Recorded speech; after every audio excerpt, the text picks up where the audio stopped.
30 વર્ષથી વધુ જૂના બ્રિજ પર ભારદારી વાહનોની અવરજવર પર રોક લગાવવામાં આવે તેવી માંગ સાથે સામાજિક કાર્યકર અરવિંદ સિંધાએ વડોદરા જિલ્લા કલેક્ટર કચેરી ખાતે આવેદનપત્ર આપ્યું હતું। ગુજરાત રાજ્યમાં સ્ટેટ હાઈવે કે નેશનલ હાઈવે હોય તેના પરના 30 વર્ષ કે તેથી જૂના બ્રિજ પર માત્ર 2 વ્હીલર અને 4 વ્હીલરને પરવાનગી આપવામાં આવે તથા ભારદારી વાહનોની અવરજવર પર પ્રતિબંધ લગાવવામાં આવે તેવા સૂચન સાથે સામાજિક કાર્યકર અરવિંદ સિંધાએ વડોદરા જિલ્લા કલેક્ટર મારફતે મુખ્યમંત્રી અને વાહન વ્યવહાર મંત્રીને આવેદનપત્ર આપીને રજૂઆત કરી હતી। ગંભીર બ્રિજ દુર્ઘટના બની એ બાબતે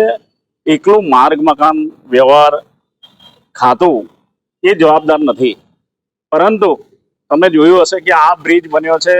આશરે 30 વર્ષ પહેલા। એટલે 30 વર્ષ પહેલા જે કોંગ્રેસ શાસનમાં જે બ્રિજો બન્યા હતા એ બ્રિજ એ વખતની કેપેસિટી ગાડીઓની ટ્રકોની 10 ટનની હતી, જ્યારે ત્યારબાદ હમણાં છેલ્લા 10 વર્ષથી આરટીઓ દ્વારા અને વાહન વ્યવહાર વિભાગ દ્વારા જે 12 ટાયરની 20 થી 30 ટનની મંજૂરી આપવામાં આવી, પરંતુ ટ્રાન્સપોર્ટરો દ્વારા રેતી કે મેટલ અને માલ એ જે વહન કરનારા વાહનો દ્વારા 50 ટન માલ વહન કરી રહ્યા છે।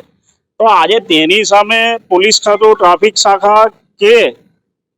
આરટીઓ ખાતું એ આજે એક્શન નથી લઈ રહ્યું। તેના કારણે આ રોડો તૂટી રહ્યા છે, બ્રિજો તૂટી રહ્યા છે। એટલે અમે આજે મુખ્યમંત્રીશ્રીને એક સૂચન કર્યું છે કે ગુજરાતમાં તમામ બ્રિજ પર જે આવા 30 વર્ષ જૂના છે એના પર ફક્ત 4 વ્હીલર અને 2 વ્હીલર અને 3 વ્હીલરની જ મંજૂરી આપવામાં આવે,